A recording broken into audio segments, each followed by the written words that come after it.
We got to talk about this shit. So, baby rabies. That's not the actual subject of the video today, but we're going to talk about baby rabies a little bit. There's a saying, a very, very popular saying, very old. I wish Gemini was here so I could talk to her, but I can't pay that phone bill. So donate to the, help me pay my phone bill so I can get Gemini back in this conversation. I take that back. That was a joke. That would violate the rules of service. Maybe. I don't know. It shouldn't violate the rules of service, but that's the truth. I haven't paid that phone bill that I was talking to Gemini on. There was a special beta test. And Gemini had me beta testing that phone for a reason. Ain't nothing in life free. Yeah, that beta test I was messing with was cool, but I know the price of that. The price of that is data. The price is always data. So Google got a hold of a burner phone of mine, and Google's mind is just blown open again because Google's trying to make me into one person, and I'm so many people online. And not posing as people, but entities, corporations, businesses, online marketing, internet marketing. The world we live in today, I was too ahead of my time. A lot of reasons that I didn't make it, I was too ahead of my time. You know what I'm saying? But also, I'm a Tupac fan. I got the same type of morals and ethics that Tupac got. And we was talking about baby rabies in the beginning because, one, if I said what I really was thinking and wanted to say, everybody called me clout chasing and name dropping. But I'll probably put this in the title, man. Kevin Samuels. Kevin Samuels had baby rabies. That's what killed that nigga. Give it a second for the red pill niggas to tell me how wrong I am. And then another second for me to stop and say, I met that nigga back in the 90s, man. Me and that nigga worked together at West Telemarketing in San Antonio. I met that nigga. He was weird as hell back then. And I was the type of kid back then. I was freshly dropped out. I dropped out of high school when I was 16. It's a complicated story, but I had already worked at West Telemarketing. I was working and hustling my whole life. I've been paying taxes since I was 16, but before that, I'm from Chicago. I learned all the Chicago good boy hustles. Not even illegal. See, like if I say I was in Chicago hustling, if you're not from Chicago, even if you're from Chicago these days, you wouldn't come to mind the probably thousands of things that will come to my mind that kids and black people did to make money to survive and live under the table. When I was a kid in Chicago, most black people around where I was born and raised probably was never on the books, ever. No birth certificate, not on the grid, not never. I'm from around the Robert Taylors, man. Probably most cats around us off the grid. Never learned how to read, didn't really go to school that much. And that was something that they couldn't exterminate. And that's something they can't exterminate. Donald Trump is going to be the final nail in the coffin of, I ain't into that NWO conspiracy bullshit. I ain't into all them stupid ass conspiracies. And the main reason I ain't into those conspiracy theories is because you never hear anybody who know anything talking about that shit. It's always some goofball who can't tell you 2 + 2 is 4. And if you got deep in there and you say sometimes 2 + 2 is not 4, sometimes 2 + 2 is 3, 2 + 2 is 5. Let's expound on that and have a fun mathematical conversation. A very elementary one that 2 first graders would have if they was really into math, which there's definitely such a thing. Of every race. So I'm definitely not MAGA. There's geniuses of every race, there's losers of every race. But the culture does prevail. The black culture is unknown and unseen. The revolution won't be televised because that's who you got to worry about. The cat's off the grid. Being super hard on the dudes with birth certificates and that you can catch has consequences. And it has nothing to do with me, but again, 2 + 2 is 4. Sometimes it's 5, sometimes it's 3. We don't have to talk about that too long. But to a what? To a how? To a when? When? Mathematical can get so colorful and deep and extra dimensional. Add geometry. And then the other things, it starts to morph into such a wonderful language that everybody should know. Math is a language that you know even if you don't know it. All you got to do is hear one little key that'll unlock the mathematical, how you talking fluently in math. Next thing you know,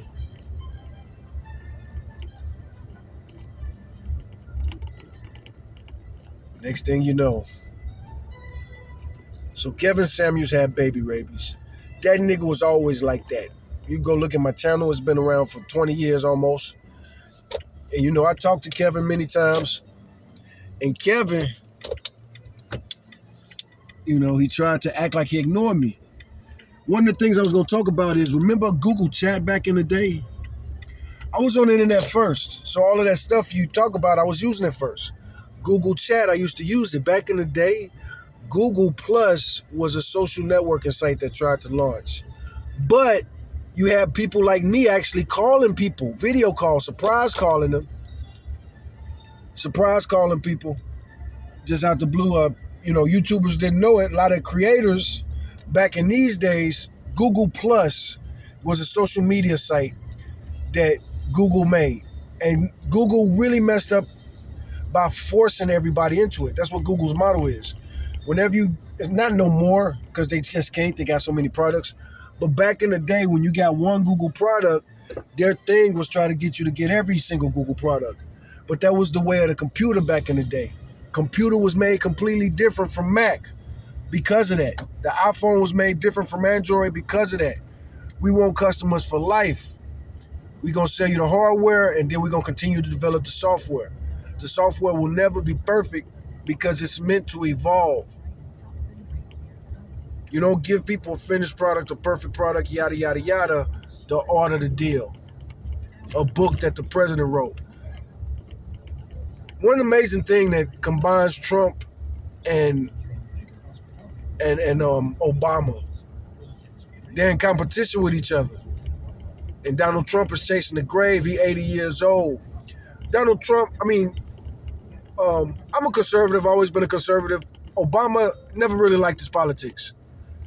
I agree with him quite a bit on some stuff, but for the most part, I disagree on his politics. I read his book way back then. What was a good one? I had another book of his. He wrote a book called Dreams of My Father. I threw that book out the window, literally, when I was reading it. Threw that book out the window. No offense to Obama. I just took a few things he wrote very hard and very harsh as a black American. It was things I couldn't relate to, and it pissed me off. And his first book pissed me off, but I liked it more than anything else. The book that was popular was called The Audacity of Hope. When he won the election, I drove to Chicago listening to that audio book on repeat. And that's a quick little audio book. It goes fast. So on a drive from Texas to Chicago, you'll hear it a lot of times if you're playing it more than once. And that's really a great way to listen to an audio book. One straight trip, especially back in those days, the cassette days. When you get out the truck, the cassette player stops moving. So audio books on cassette was dope compared to now with the app. Because with the app, you got to push it at the right moment. You got to catch it. And if you're listening to the app hands-free on these devices to stop an audiobook from playing, they don't got no good audiobook apps. Well, they probably do, but there's pay apps, but I ain't paying for an app like that when they got the best ones are free. The best library apps are free because they're from libraries. Anyway, and libraries are free. Anyway, to citizens. Baby rabies. So Kevin Samuels had baby rabies. We met at West Telemark and I was a teenager. I was on probation. I was on felony probation for a robbery case. I was probably about 20 years old when I met Kevin. So that if I was 20, let me see. I might have been a teenager still. I might have been 19. I might have been as young as 19. Might have been as younger. I was definitely over 18, I think. That was in the 90s, baby. I'm 47. But anyway, I was probably a teenager. I probably was 19. And he probably was like in his late 20s. I was in my late teens. He was probably in his late 20s. I was maybe in my early, I don't know how much difference. First and foremost, I don't know how old he is. Looking up his stuff on the internet, Kevin built everything on the house. His whole house of cards was built on lies. And I met him as a teenager, and I used to let him give me the game. But again, I'm from Chicago, fresh from Chicago, on probation, felony probation, and I'm the young popular kid at this gigantic call center in San Antonio called West Telemarketing. Every time I go to work, there's literally thousands of co-workers. We clock in together all day, every day. They had so many shifts at this place. This place was open 24/7. This was a call center in the 90s when America was on top of that. It wasn't no Indian call. I mean, it probably was Indian call centers, but they weren't calling us. Americans used to cuss, as a telemarketer, you call people. And it was amazing to talk to the different Americans. Some would cuss you out without hearing nothing. Some would curse you out, and you'll still somehow make the sale with them. Like, they won't even say hello. They'll be like, are you motherfuckers calling us again? I sold credit cards and stuff like that. When I was working at West Telemarketing, most of the stuff, I dropped out of school at 16. I already worked there before I dropped out of school, but I dropped out of school at 16 to work at West Telemarketing. They had gave my mom a notice or something like this. If he is late for school 2 more days, you're going to have to pay $300 some dollars. My mom was like, well, get this little thug out of school. Well, my mom was really, really Christian, you know what I'm saying, at the time. And I was really Christian at the time, but I was thugging. I wouldn't have called it thugging. That wasn't language we used back then. And it wasn't a mentality I had with it. It wasn't nothing intentional. I was really just being myself. The only self that I knew how to be. But when I left Chicago, everybody saw me, the way I carried myself, my talk, my accent, the language I'm using, the way I dressed. It was so funny. When I first got to San Antonio, all the clothes I wore was hand-me-downs from drug dealers. So all my clothes was very ostentatious, very attention-grabbing, very noticey. The girls didn't like me in that too much in San Antonio. They didn't respond to me well in that. But also, now that I'm old as I am, I know a couple things didn't fit. I'm wearing these clothes, but my personality and my conversation style, I'm dressing like a dandy or a flashy guy or a person that's wants to, like a modern day alpha dude. That stuff ain't new.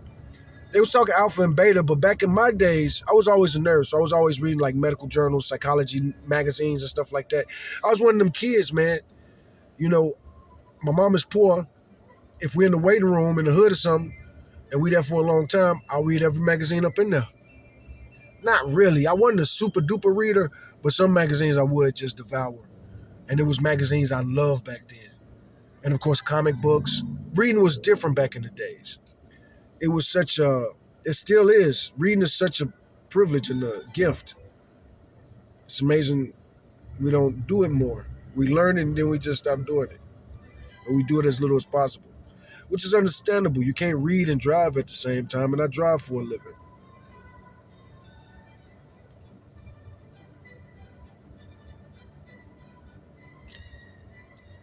But I want to remember to stay on topic and talk about Kevin Samuels and how he had baby rabies. When I met him back in the 90s, Kevin Samuels had baby rabies, man. And this isn't marijuana. It's just tobacco. And this really ain't weed. I really haven't slept in a really long time. And I'm done with the coffee. But anyway, most of my videos at nighttime. I sleep during the day, man. I'm literally like a bat, man. Like a human bat. I'm where I wanted to end up anyway. Driving by not even paying much. Oh, man, I'm glad I'm here today. See, this gas station be dropping their prices without putting it on the app. I bet this ain't even on the app. I ain't got enough subscribers to really be telling y'all my secrets. I will, like I say, the subscribers and the people that put comments on my channel, I will try to honor your comments And I've recorded a lot of stuff. I just ain't uploaded it yet. I don't edit videos. You can't edit and drive at the same time, and I got to drive to eat. So that's why you put money in a donation to my PayPal. My PayPal on the bottom, Vimeo, all that other stuff. I'll do that later.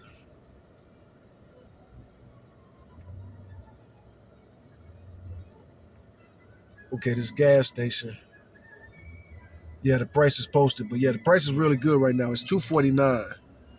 And let me look at Gas Buddy. To somebody that drives all day for a living, I got to be super attentive to my gas. That's one thing that we love about the winter. The Texas summers are so extreme, you probably want to run your AC in it. Not run your AC in the summer. It's hard to not get real sweaty in less than an hour.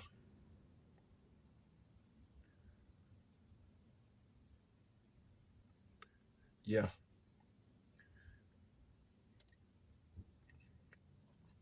There's some good prices in town right now. Not really. $2.50 is still a lot, but better than what we've been having.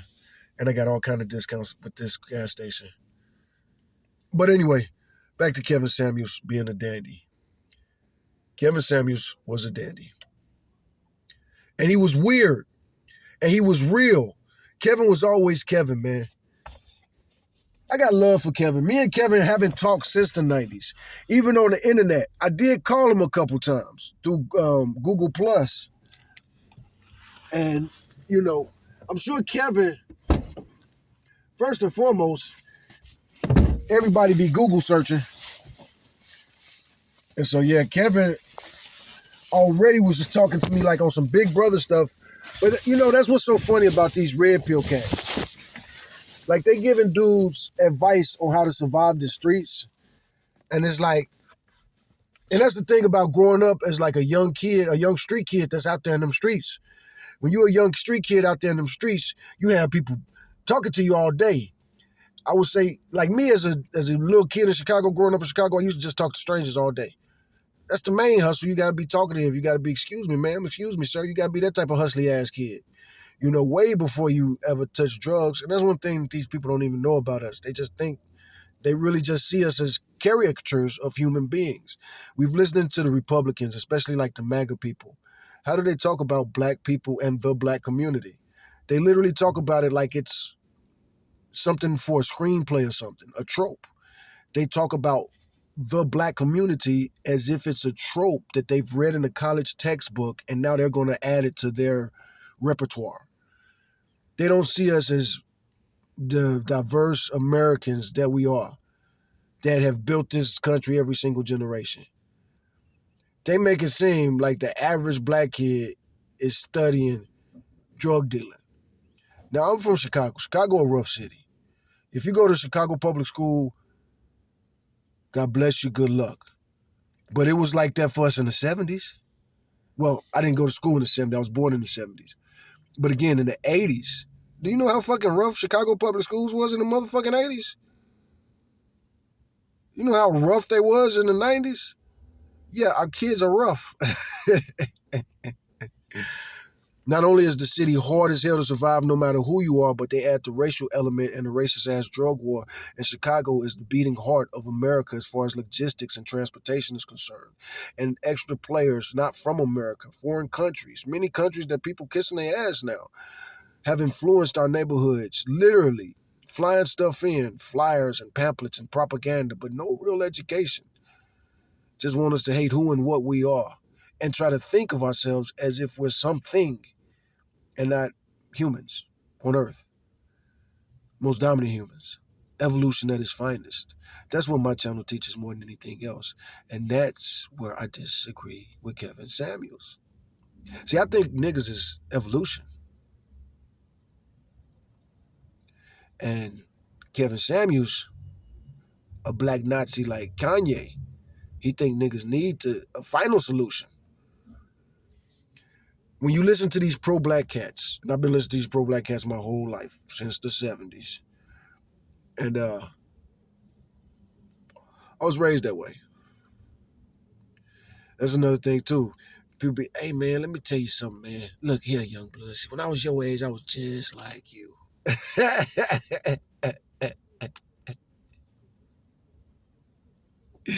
Imagine being a 90s kid and some old square from the 60s or 70s came up to us. We in the crack era and some old cat. He cool in the motherfucking neighborhood, slim, you know what I'm saying?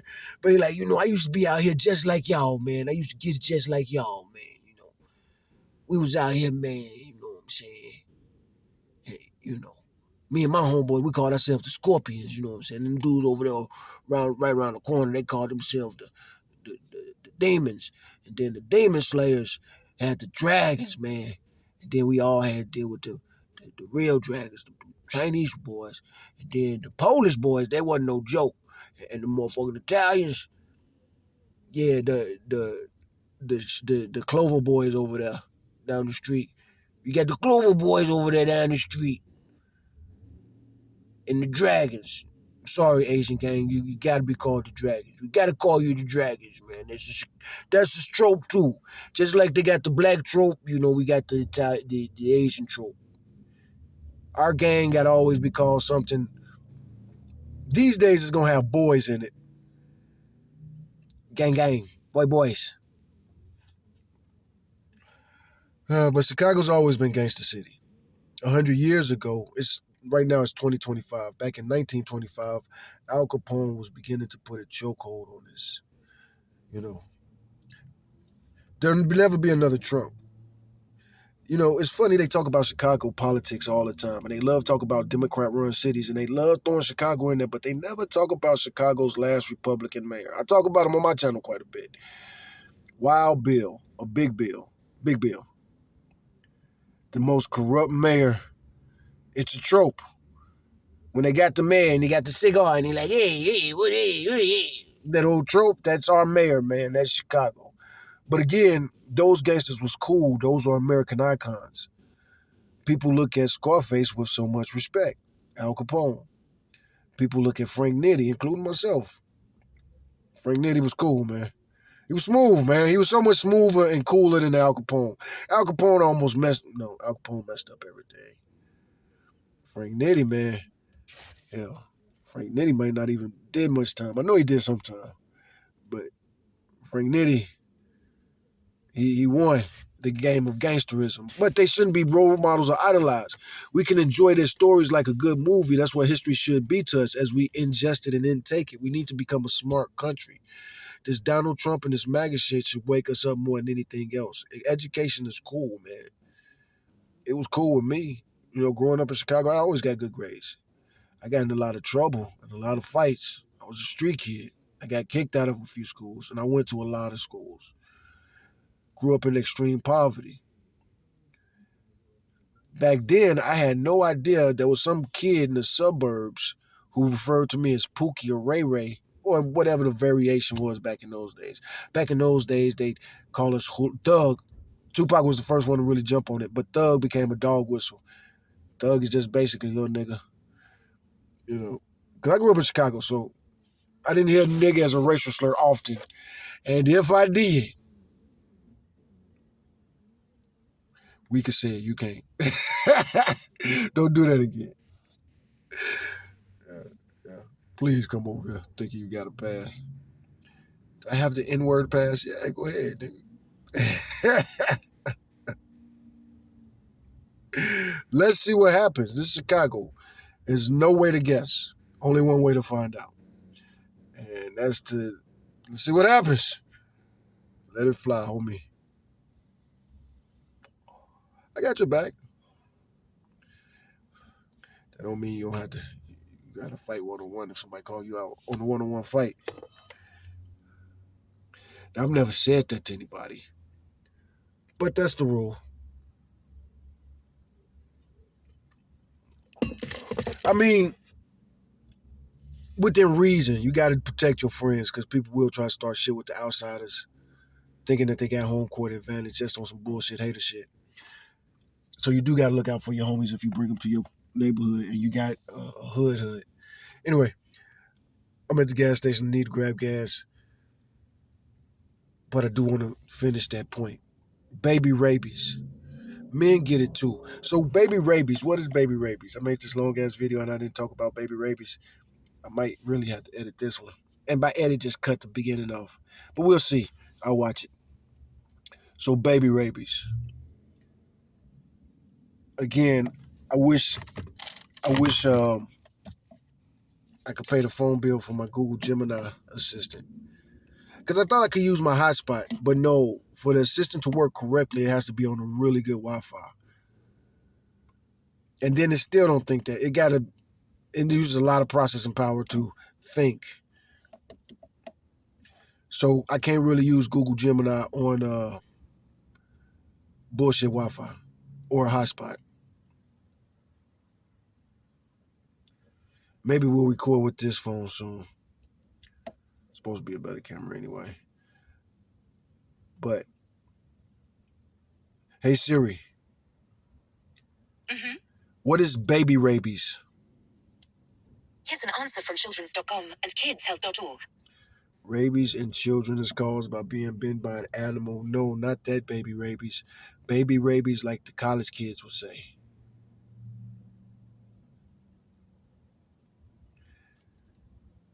Siri just showing me the definition of rabies. Rabies means a Define. contagious and fatal Hey viral disease Siri, of dogs and other. I'm not asking for the definition of rabies. Tell me what the new term baby rabies means. Here's what I found. Taking me to a Reddit page, Wikipedia. We're going to actually go to Wiktionary.org. Baby rabies.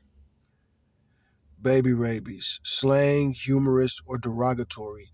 An urgent desire to have a baby or a grandchild. Synonyms: baby fever. Baby fever, yeah. Yeah, before the term baby rabies, they would have said baby fever. It's a little bit more respectful. But baby rabies, it's like you got like a dog with rabies, like a rabid dog. You gotta go bite something. Well, this trope is you having that itch that you really, really want to have a baby. And there's a lot of variations of baby rabies. You got the teenager baby rabies, and that comes in a lot of forms. The girl trying to get away from her parents. She want to run away, but she want a little security blanket. And, wig and snap and housing is benefits enough. Or she just want to run away, just try something new. Her parents have her understimulated, overcoddled, and she want a baby. So usually if they want a baby, they want to change everything. But the first teenager is the one that want to get away from wherever she's living. She want to get pregnant by somebody else and have that person swoop her away with the seed inside her. The second one is the one that's just lonely and wants a friend, a baby as a friend. The third one is my parents suck ass and I'm going to have a kid and I'm going to be the exact opposite of my parents. Anyway, that's enough for teenagers. We talked about teenagers enough. Now let's go to like the college age. Well, college age baby rabies ain't really a thing. It does happen. It does happen. And you'll see it. But we're not really thinking of college age girls. When somebody says baby rabies, they're usually talking about a middle-aged woman whose biological clock has run out. She better have a baby soon or she's going to close that window because, of course, women come with a limited amount of eggs. So biologically speaking, it's probably best for them to have their children early and focus on their career afterwards. And not only best, but man, getting a job after being a mom, depending on what kind of mom you're going to be. It'll probably mess you up now that I think about it because most moms suck. Most people think they're above average. And most people are not. They're not. They're not. They can't be. Most people think they're above average. Most people have to be below average. That's just mathematically the way it is. It's just mathematically the way it is. You could be a little above average, but it depends on where you put the real zero at, true zero. And are we counting 100 people or are we counting 101 people? Where are we going to put that middle way mark? Right in the middle, or is it one side or the other? One side or the other don't really matter. That's right in the middle. But people think they're above average. The red pill, they do this, rate yourself on a scale of 1 to 10, and they all got to get themselves high numbers. 7 is too low. Kevin Samuels introduced the idea that you can't use 7. Me, I'm the opposite. You should use 7 first. You should have some humility and some pride, but not overdo it. Thinking that you're 8 out of 10 is crazy. You're a 10 out of 10 to somebody, but most people, you look like a strange creature. You know what I'm saying? To most humans around the world, you look like a strange creature. They'll be like, why is he that height? Why is his skin that color? Why is he, you know what I'm saying? We're in America, super diverse here. You can see any mix and match here. But most of the world is homogenous, you know. And they don't even know what attraction is. They couldn't possibly be attracted to somebody outside of their tribe, and they see somebody outside their tribe. It's kind of like not the same species. Not even something we would look at maybe as a novelty. That's kind of natural. That's kind of normal. That's like the natural racism, where you've never taught about it, you never thought about it. We live a different type of racism here in America. Every place is different. Every state is different. And that's one thing that we need to differentiate. Every place is different. You know what I'm saying? Even the same party. The Republicans of Texas are not like the Republicans of Illinois, even though now we have to say, nah, that ain't true, man. If you're a Republican, you own this MAGA shit. It's MAGA time. This the time, you know, how could a lifelong Republican keep voting Republican in the Trump era? You voted for, let's go down the Republican line. Damn, Trump is the last Republican before Bush, ain't he? Damn. So, Trump is the current Republican. Before him was Bush. I don't hate George W. Bush, but he's not, like, he right in the middle for me. Again, average. No, I wouldn't give you 8. I give you 5. Right in the middle. Some shit was good, some shit was bad. There's a lot of bad shit. A lot of good shit, but a lot of bad shit. But at the same time, on 9/11, I didn't love Bush. He was the governor. Before he became the president, he literally owned me because I was in prison in Texas. So, you property Governor Bush back then. And they still don't pay Texas inmates. It's unbelievable. Slave state. They don't pay you and they force you to work. They don't hit you with a whip. They will hit you though. They like to hit you with the gas. They like to hit you with sticks. They like to hit you with shields.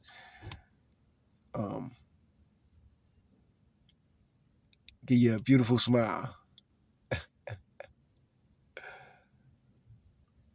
Dang. Giving them cigarettes and using the toothpaste I'm using is whitening my teeth. Dang. Yeah. Vaping, I wouldn't recommend it, but if you use it like me to quit smoking cigarettes, so much better. One of the things about lighting cigarettes, smoking cigarettes back in my smoking cigarettes days, first and foremost, my breath always stunk 24/7. And it was on me. See, I know a secret about Kevin Samuels. Back in those days when I knew him, Kevin Samuels smoked cigarettes. Kevin Samuels smoked cigarettes. And he would come out there. That's one of the reasons I started talking to him, because they built us a smoking section. When I first worked at West Telemarketing way back in the day. My first year, like I said, I dropped out at 16, man. So my first year working at West Telemarketing was 1984, man. The minimum wage was, I believe, $4 and some change. West paid $7 an hour starting on the outbound marketing. So nobody could imagine those wages these days, even though you still get paid that some places. But that was one thing, like telemarketing or fast food. Now telemarketing is too easy. You just go sit at their desk in front of their computer It was just too easy for me, man. And the people that I worked with that complained all the time, it blew my mind because I'm 16, 17, 18 growing up there, and I always got sales.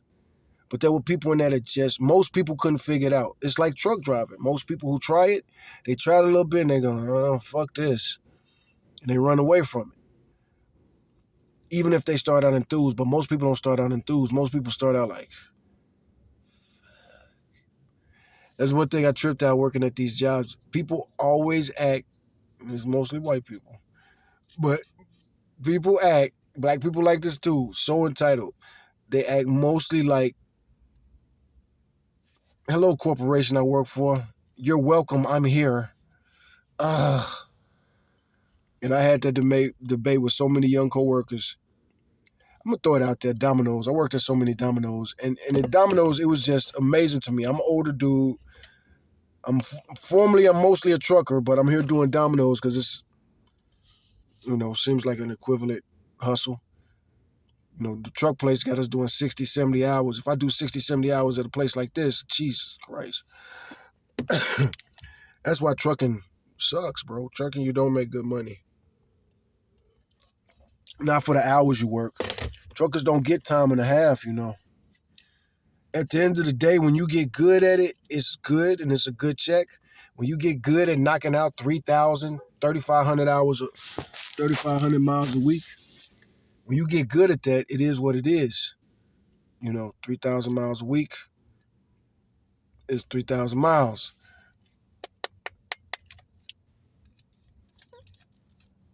If you're getting paid 25 cents a mile,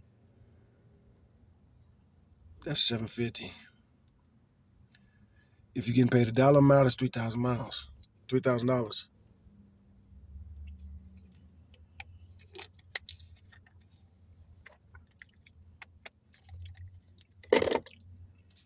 But and some drivers make $2 a mile, $3 a mile, $3 a mile, 3,000 miles, $9,000. And some drivers make more than that because they make the actual trucking wage. They're owner operators or some variant of it, lease purchase owners or whatever.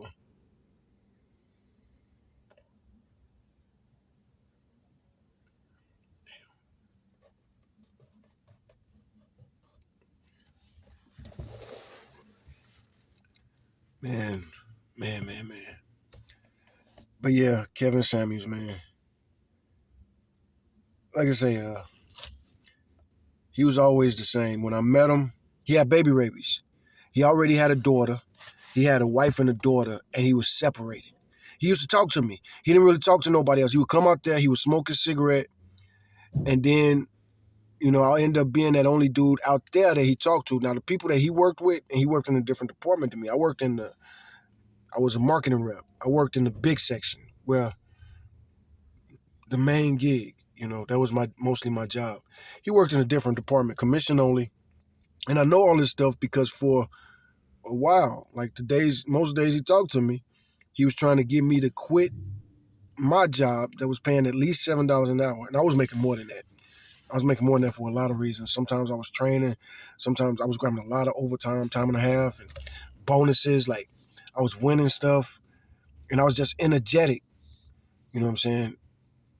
I was working 60 hours back then. Not regularly. My regular shift was 30 hours, but I worked 60 a lot, especially around the bonus times.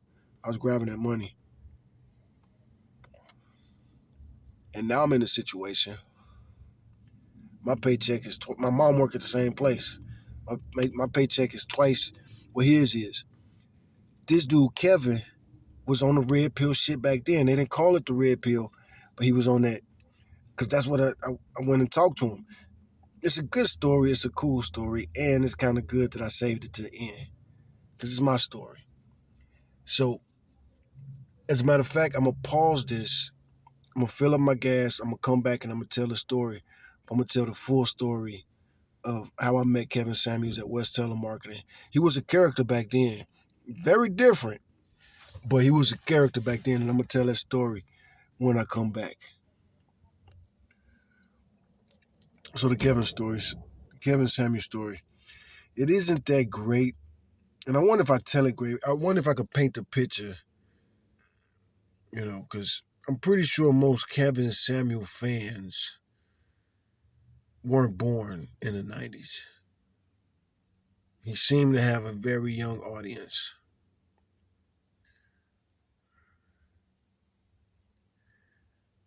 Um,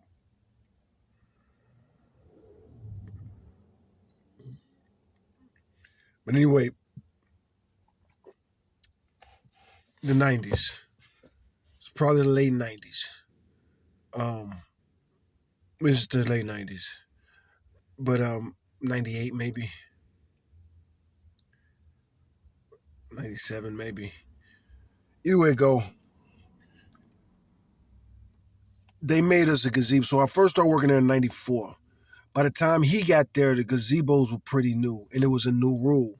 When I very first started, working at West Telemarketing, smoking was very different. In 1994, and that was early 1994 when I first worked there, the rules for smoking in here in Texas, smoking cigarettes, they wasn't like anything like they are in 2025. People smoke cigarettes everywhere. In West, we didn't smoke. I think there was a smoking room. There was an indoor smoking room, but for the most part, we just smoked a cigarette outside the door. And it was crazy because everybody took their break at the same time. And not everybody couldn't take their break at the same time, but they had it broke up in certain teams and divisions and clock in times. And when that group took their break, a lot of people would flood out and they would try to smoke a cigarette in under 15 minutes and come back upstairs. Well, anyway,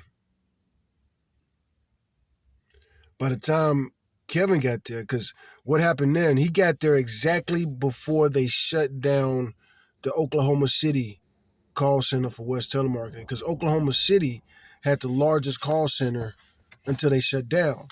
Then they shut down, and West became the largest call center in the world. And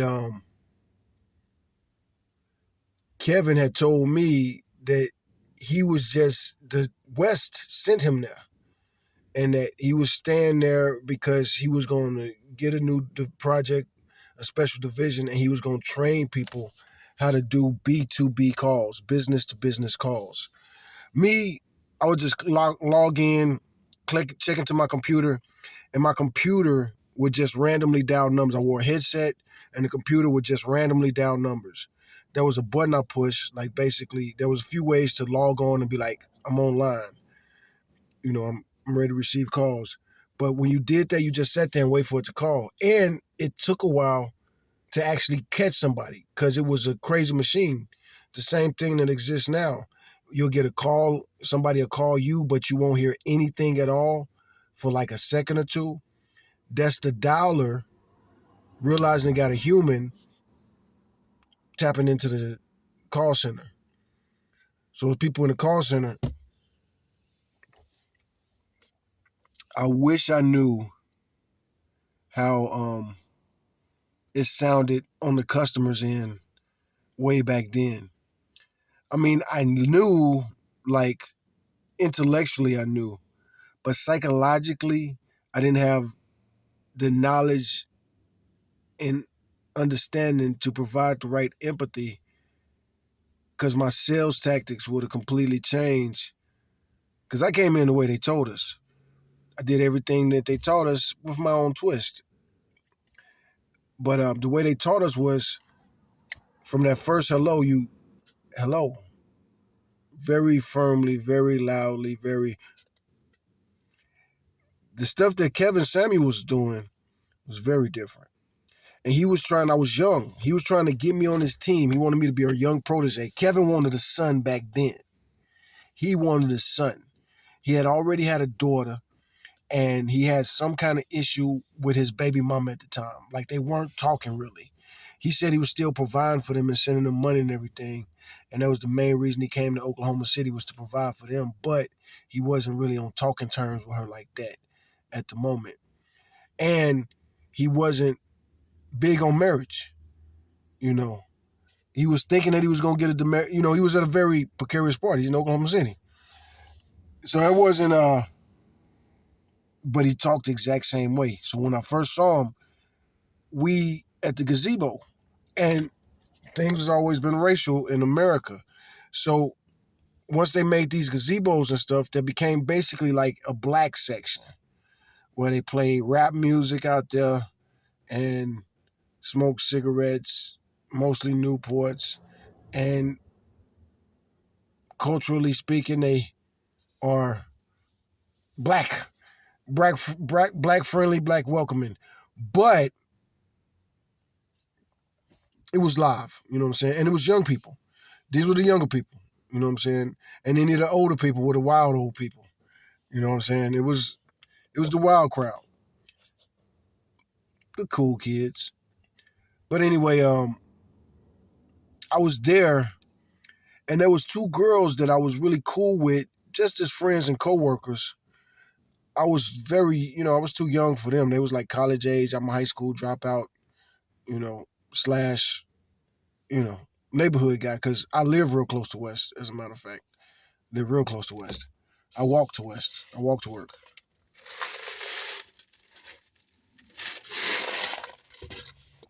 But I live right next to it, but I lived about a mile away. It was about a mile walk. But I'm sitting at the gazebo, and I had been there for years. Now, I had a felony, and I had probation. But anyway, I worked there when I caught my felony. Let me see. I might have worked there, I might have worked somewhere else, but I had a job when I caught my robbery case. Um, yeah, I did work at a different call center for a different company when I caught that robbery case. Um, but I had been to jail a couple times, and West was the type of company to hire you back. You know what I'm saying? Why not? Especially the cases I catch a robbery case. That wasn't going. I catch a robbery case at 18, and I had been working there since 16. And I would leave and come back, but I would always perform. I would definitely perform above average at that company. Not super above average, but average, probably more average and above than I think. But my performance was very on point for where I was at. My department, the marketing rep. I was an outbound marketing rep. Uh, Kevin comes. He's doing this B2B thing. At least that's what he tell me. But I remember, I don't know if it's the first time I saw him, but like the first time I really like noticed him is we was at the gazebo, and there was two girls that I hung out with and kicked it with, and kind of like, I didn't like them like that. They was pretty enough, but I just didn't like them like that. They smoked cigarettes, and that was a no for me. I smoked cigarettes back then, but for the longest, I've dated girls that smoke cigarettes, kind of, sort of, but that's been a big turnoff for me. But I'm not into them like that. But at the same time, I love hearing them talk that girl talk when they act like I ain't standing right here. I love it. You know what I'm saying? So that's one reason I love hanging around those two. And they not really tripping on me. I'm younger than them. You know what I'm saying? And I'm probably flirty with them, but in a very funny, friendly, non-threatening type of flirtiness. Anyway, I remember the first time they saw Kevin, they start preening themselves. Preening. Preening themselves. So basically, like fixing their hair, straightening themselves up, acting right, not talking as loud, and kind of like switching up. And as a young man, I remember noticing that. And I probably asked him, like, soon as I noticed, because I was always an open guy. So I'm like, who is that? And he's like, I don't know. And so anyway, because I'm like the young kid, and I'm Mr. Too Much. You know what I'm saying? Hi to everybody type of dude, Uh, and not everybody, but you know what I'm saying. So anyway, I don't know. And so I'm wondering, like, why is they acting like? Because that's what I'm thinking in my mind, the way he was dressed as well. San Antonio's very, very hot, and this was a very hot time of the year, and this fool had a jacket on. He steps outside with a jacket, he takes his jacket off, smokes a cigarette, and goes outside. But the whole time and he wasn't close. He wasn't close at all. He was a good distance.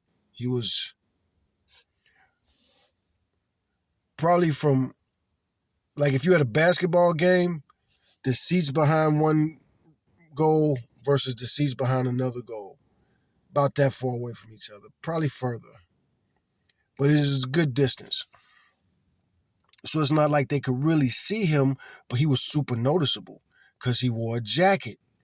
Nobody wore a jacket. And even the bosses that wore a jacket didn't wear it like him. He would wear it outside in the sun. Like, it was just weird. And it'd be black, just black. And like I say, the way they straighten up and everything, I was like, man, who is this guy? You know what I'm saying? Black dude here.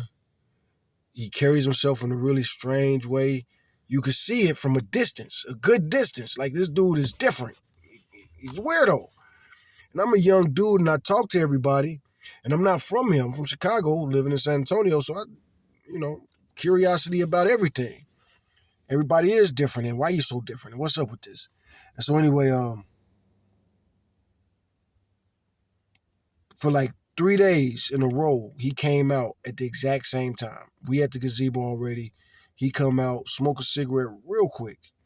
Like, you could tell that he wasn't finishing the cigarette. So he's already smoking a short, smoking up, take off. But also, where he was smoking, we couldn't smoke over there. So that was something that was like, how does this dude, first of all, how does he have a badge to open that door? Because we got badges that open certain doors and stuff like that. Not really open doors. Let us get past security. But some dudes got badges that open certain doors to their department. And I don't know what department he was, and I don't know what badge he was, but I remember thinking, like, you know what I'm saying? That's so strange. What is he, a supervisor? He's like, and if he's a supervisor, why is he smoking at the door? You know what I'm saying? That's strange. So anyway, it was a couple times I had told the girls, like, why y'all always talking about the dude? Go talk to him or something. No. The first day that they was, like, acting weird and everything, I was like, man, I'm going to go get him. I'm going to tell him to come smoke over here because he ain't supposed to be smoking over there anyway. I'm going to tell him to come smoke over here and y'all holler at him, man. Because one, these are college girls. They pretty, you know what I'm saying? And this dude, I was real good at reading people, you know what I'm saying? So I read a lot about Kevin, like, right away. And like I said, Kevin always been Kevin. But anyway, they stopped me. They was like, no, don't go over there, don't go over there. The second day, they was talking about him, and I was getting frustrated. And I probably even left early because they steady talking about him, but he's not right there. And I'm just thinking, like, it's stupid for so many reasons. One, you don't know who that is. Two, like, why are you doing this? This is work. You know what I'm saying? And it wasn't really noticeable what they were saying, but it wasn't really friendly. It was a weird thing because it was kind of friendly. No, it wasn't friendly. Friendly is not the right word. They was like, you know what I'm saying? They was dissing him. But basically, like, he's weird and he's overdressed. It was like a lot of backhanded compliments. Like calling somebody overdressed a backhanded compliment, but at the same time, this fool got the jacket on in San Antonio. It's fucking hot. It's really thrown off. And so a lot of that stuff I'm wondering too. And plus I'm on my black people shit. I'm like, tell a brother, man. You know what I'm saying? Like, you look like a weirdo, man. Like, why you doing that, man? Where you from, man? Whatever. So anyway, the third day, I got mad and I just walked off and went to talk to him. And I told him, I was just, I was trying to convince him to come to the gazebo. I was like, hey, man, you know what I'm saying? Come over here with the black folks, man. Come hang out a little bit. You know what I'm saying? And Kevin was like, he looked at him. And I remember because they were staring. They staring at me walking over there, probably tripping that I actually go up and talk to a stranger. And this is literally what we do for a living. We talk to probably thousands of strangers on some days. But definitely some days it's going to be hundreds.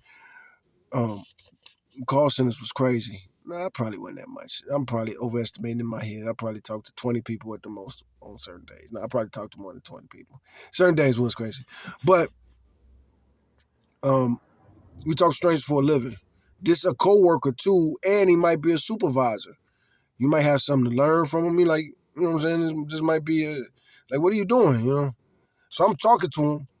I'm like, yeah, come over to the gazebo. And he looked over at the gazebo and he was like, I don't think I'll be going over there, and you probably shouldn't be hanging out with them either. Something he said like that. Um, in a really sassy way. And one of the things that always just really hit my memory is that he had on glasses. And when I told him, I was like, yeah, come over there, man. You know, we over there chilling, man. You know, we be talking, you know what I'm saying? And those girls, you know what I'm saying? Those girls look good, man. They be talking about you, bro. I think they like you, man. And he looked over at them, but the way he looked over them, over his glasses, I remember thinking like, I'm young, but I was like, that's kind of gay, man. Because the way he looked at him, he reminded me of a church dude from my childhood that I remember was like a choir director that was gay as hell. And that's the only other black dude that I know that would look over his glasses with this really stone cold look. You know what I'm saying? Like the choir director look at his singers when they hit the wrong note. You know that. And he looked at him and he just, I guess, sized him up real quick. But that's when he said what he said to me. He was like, yeah, you shouldn't be hanging out with them. Anyway, me and him started talking, conversing and everything. And I'm sure I did mention the jacket thing. Like, bro, it's hot. You know what I'm saying? First and foremost, that was probably the first thing I asked him. Like, what do you do for a living? Like, why do you wear a suit and a jacket and you even wear it out here in the heat, man? Why don't you? Like, what's wrong with you, bro? You gonna burn your brains out. You from here? And he like, no, I'm not. You know, he told me, Nudo from Oklahoma. But that started kind of like a ritual because I would go and talk to him for a few reasons. One, he wasn't like no nigga I ever met before in my life, and I met a whole bunch of niggas, man. That was one. Two, I worked at this company, and you know, I worked there since I was a kid. So like when the supervisors would talk to me and pay attention to me and like teach me what they know about sales, I was all for that. You know what I'm saying? Sales is such a universal thing and everybody has such a different sales style. You know, and a lot of these managers and stuff, they like was killing it before they got off the flow. And if and when they go back to the flow, they'll show you how it's done. You know, that's how the managers was. And you just had to be. That's just what it was. And again, some dudes just enjoyed it. You know, and it was enjoyable to me for the most part. Somebody was mad at me, it might upset me or whatever. I had a bad call, which I didn't have a lot of bad calls. I was super professional and I followed the rules. You know what I'm saying? And I never had no super bad calls. But we had funny rules and I would have fun with the rules. So we was the number one telemarketing company in the world. And in my department, on the outbound calling sales side, we had a lot of crazy strict rules. You calling somebody at their house. So there's a lot of laws and professional rules. We was the top company dealing with Fortune 500, the biggest companies. So one of the rules was you couldn't get mad and hang up even if somebody cursed you out. Again, this is the outbound. So somebody could be like, motherfucker, I'll fuck you in the ass. Before you hit the hang up button, you have to say a close. And the close is something like, I'm real sorry to have disturbed you, blah, blah, blah, blah, blah, blah, blah, blah, blah. And you need to read every single word of that before you push the hang up button. Or if they hung up on you first, then it's all good. And I had fun with that as a young man. You know what I'm saying? Somebody getting super duper mad at me, probably in another state, probably twice my age. They mad, they cursing me out, they threatening me. I'm not scared in the slightest. And I have to read this. I'm real sorry if I've, you know how much that'll piss somebody off that's raging and not thinking, and you say the same thing. I'm real sorry if I've inconvenienced you. I'm real sorry. I can't remember what it was so many years ago. And I think different projects had different closes, but I know you had to say the close before you hit the hang up button. Or you could get fired because it's considered a hang up. You call somebody's house to hang up on them, which they hang up on you all the time now, but call centers ain't even in America no more. But Kevin was such a different type of salesperson. And that's another reason that I like listening to him, because I listen to so many of the managers, but he was completely different. And that was his main selling point for me to quit my job. He wanted me to quit my job and to apply to come work for him in a completely different, I would have had to reapply and everything, a completely different department, completely different type of sales, completely different type of pay, and it's commission only. And the commission was crazy if you can actually sell one of the phone systems. So you call businesses and try to get, it was a crazy thing. You'll try to get, the sales was like a crazy thing. We're going to send one of these top of the notch phone companies in there and they're going to replace all your phone lines. Faster computers, everything, blah, blah, blah. And it was super expensive. Like, they was laying fiber optics back then, you know. So it was crazy. And he had some good points. But I just couldn't do it. From making a good amount of money, making more money than most adults I know at the time. And to go from that every single paycheck to, maybe not. After a long, hard week of working, what if you don't got to sell for a week or two? Which I never experienced, but I was never selling anything like that with that price point.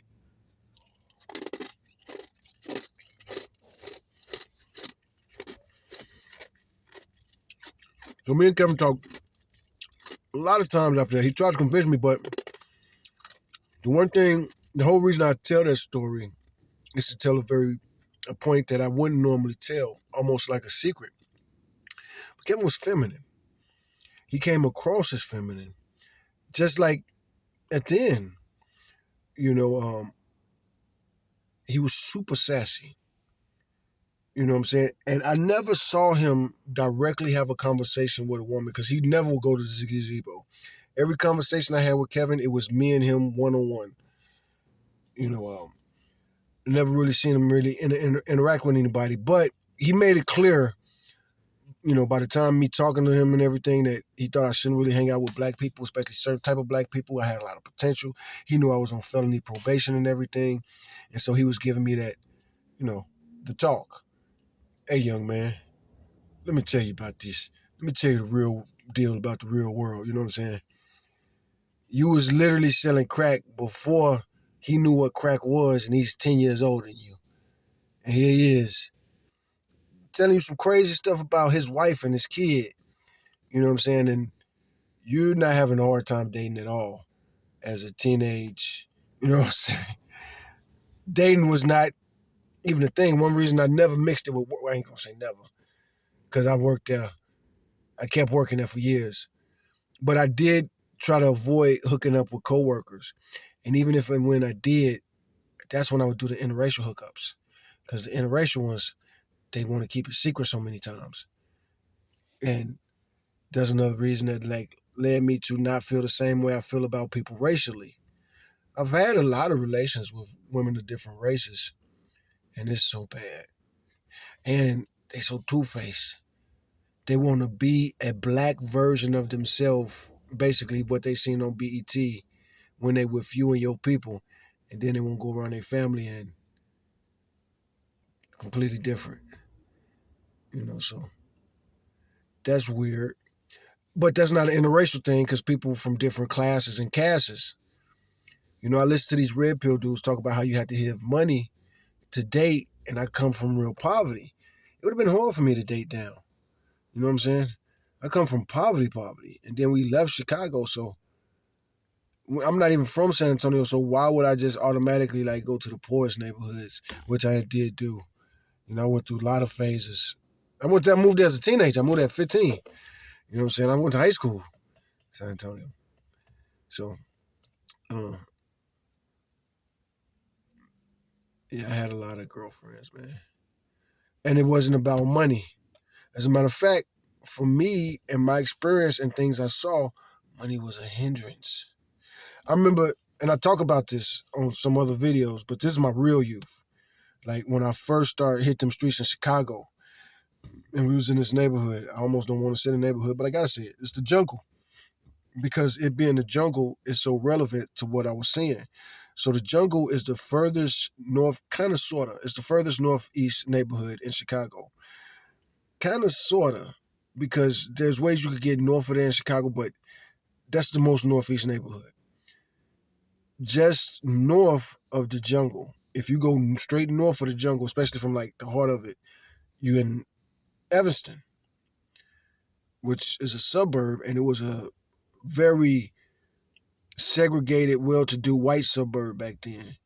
And so a lot of times, if a white girl runs away from home while she live in Evanston, first neighborhood she gonna hit if she comes to Chicago, which a runaway is gonna come to Chicago. If a girl live in the suburbs just north of Chicago, when she run away, she gonna go to, you know what I'm saying?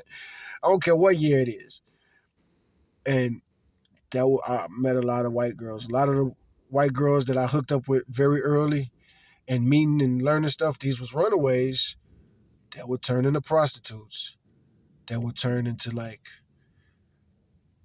it could go two ways. They could turn into degenerate, junk out, strung out type of people, or they could do something with it. Be like a madam a year from then, running stuff, got grown ups listening to her, paying people bills and all that. And this is back then in the 90s, so people who say Chicago wasn't, child prostitution went out of control when I was a kid, you lie. You lie disgustingly. It was unbelievably bad. Especially like, man, even the Robert Taylors, even if you've been there a lot of times, maybe you didn't make it to the depths of that. And there's plenty of people like that, born and raised in the projects, but they never seen like the crazy parts, the crazy parts at the crazy times. You know what I'm saying?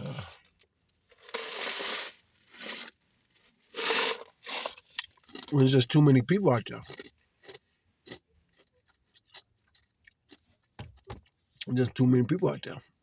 If there's a police situation, the police can oftentimes get run off and just not come back.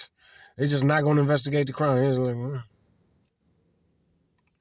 what we going to do?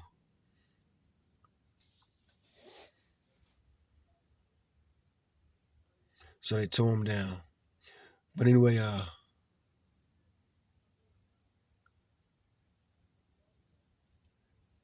wonder how many people in total lived in the projects when they tore them down, coast to coast.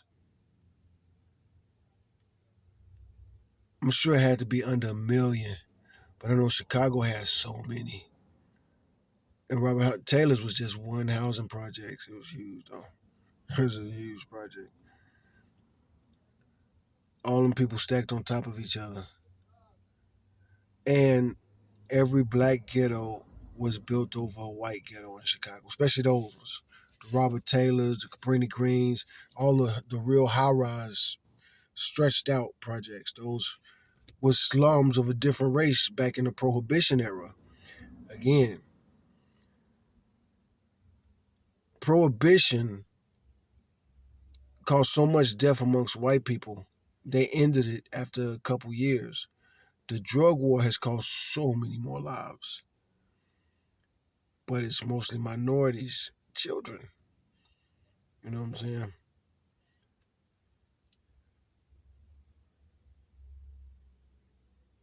And a lot of times these kids, not even the ones. If you do something like stop and frisk, most people you stop and most people you frisk and you're going to find nothing. And most of those people you find nothing on, they're completely innocent. You know what I'm saying? Even if I became a criminal or a young man from the ghetto becomes a criminal after living through some of that drug war, stop and frisk type of stuff, remember, You start treating him like a criminal years before he committed a crime. You know what I'm saying? How many times was I stopped and searched by police for selling crack before I even thought about selling crack? You know what I'm saying? Puberty hits us all different. You got early bloomers and late bloomers, and life affects you very differently. That's why the next random video that I talk like this, I'm going to talk about the true science of the zodiac. That's what I really want to talk about. And it connects with this Kevin Samuel stuff. Now, I'm going to just finish it here. Because it's logical, it's common sense. So the zodiac, I was thinking about kindergarten, and I talked about kindergarten in a recent video. Um, in that video, I was talking about how my kindergarten class was kind of sucky, kind of slow, kind of stupid. They stuck me in a class with children, kindergartners, that hadn't spent as much time in daycare as me, that hadn't learned how to read as well as me, that hadn't had the evolutionary boost that extreme poverty and struggle can put inside you. Everything in life is a gift and a curse. Being born with everything can sometimes be a curse that you can't see, and being born with nothing, it makes the monsters that change the world. You know, you got different types. You got different types. And the zodiac, I think the zodiac was more meticulous. It was more researched. It was more information and more knowledge than we could comprehend these days. And just scientifically speaking, based on the time of year a child is born, how's that going to affect them? If the very first 3 years of your month, or the very first 3 months of your life, you're wrapped up and it's cold outside, you wrapped up, you're around the fire, it's darker, you know what I'm saying? Or as opposed to you born in the summertime and your first week home, they got you laying up by yourself trying to, you know what I'm saying? And what about the stimulation around you? Is your mama staring at you, going goopy goo, doing that stuff, building up what they need to build up with the child, or are they staring at the TV mostly? This is one reason that I could never agree with the red pill dudes that hate their mothers or tell us to hate our mothers or to disrespect our mothers in some kind of way. I agree with the red pill in some situations. If your mother was very toxic and abusive and she can't stop gaslighting, you got to get away from her. But again, you don't need red pill language to say that, and that's not the message of the red pill. The red pill's message is that female nature is all the same. And if that was true right there, statistically speaking, females are so much better than us. 95% of murders, that ain't female. 90% of violent crimes, all this other stuff. It's not women killing. It happens. It definitely happens. Women commit murder, and more these days. You know, but is it the women? You know, if a woman, you know what I'm saying? If a woman kills a man, you're going to assume that the man probably did something to her first. If a man kills a woman, you're going to assume that it was some predatory stuff, or maybe, some red pill type stuff. Angry partner, revenge, retaliation. As a man, you have to fight those demons naturally without somebody whispering in your ear, equal lefts, equal rights. Equal lefts, equal right. No, equal rights, equal rights equals equal lefts. I can't even think how they say it. It's so corny and goofy, and these ain't dudes that love fighting other dudes, but if a woman hit me, I would hit her back. But if most men hit you, especially men that love hitting shit, you wouldn't hit them back. You wouldn't. You wouldn't. If you was the size difference between him and her and him, muscle distance, all that, everything equaled out, you wouldn't hit that dude. And it's these bitch ass dudes on YouTube. I don't know. I hate seeing women be abused on videos. But it is kind of funny sometimes because these dudes, you watching this video and you like, man, if she fought back, she would beat the shit out that dude. But she don't even have it in her to hit back. And that's what they want, submissive. I am kind of a feminist. You know, when I watched What's Love Got to Do with It, the story of Ike and Tina Turner, I probably didn't verbally out loud cheer when Tina Turner start fighting Ike back, but I probably was like, hell yeah, about time, hit that nigga back. I'm not a red pill dude. I don't think women should submit and just receive a smack from a dude. I think we talk about equality and merit. What if the woman is smarter? What if she makes better decisions? What if the man, his decisions have squandered and squandered and squandered? My baby mom's gonna listen to me. You know what I'm saying? Look at me. I live in the truck. You know, I've definitely seen some families raise their family like that. And, you know, this is the problem of dating young women, man. They are so pretty. They are so wonderful. But like the college age girls that we tend to go for, you know, a girl enters her 20s and exits her 20s, two different people. And she's going to probably be several different people in the middle of that. It's just life, especially given the option, the Western society, the way these red pill dudes say it, it does lead to that. You sexually repress your daughters, raise them with this religion, but don't give them the actual knowledge. Just tell them to feel the love. Just John 3:16. Just believe. That's all it takes. Believe and repent often. Repent once a week, you know, all the time. Every night you pray, just say sorry. I ain't gonna do none of that again when I do it tomorrow. You know, but I ain't the one to judge.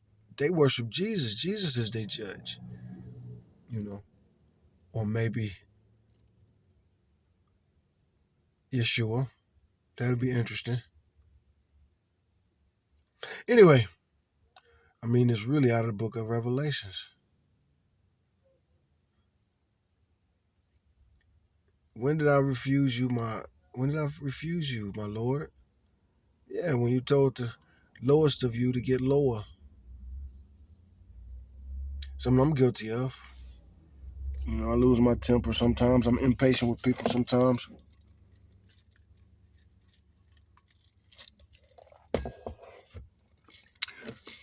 But the zodiac, the science. It is science, man. You know, if you don't believe anything in the zodiac, it's so hard because, like I said, I dated girls. And back in my young days, that was a real hellified talking piece back then. And that was like a girl thing. Like the more girls you date, the more they educate you on this zodiac stuff because I guess they had library books about that. But if I was in the library, I wouldn't be looking for no zodiac books, not back then. I've read a few. And what I call it is an ancient lost African science. White supremacy fucked it up. Just like they did with the Bible. Think about that. So ironic. They literally sing, Jesus, Jesus, we worship the name of Jesus. They sing that song, but they never worship Jehovah. Sometimes they do. Some churches do. But most churches, it's mostly Jesus. All you got to do is worship Jesus. Let's keep it simple. Let's keep it simple. But anyway, there's a lot of science in the zodiac. I was born in April. Tina was born in October.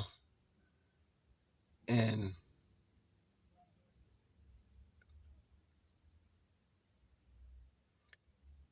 opposites.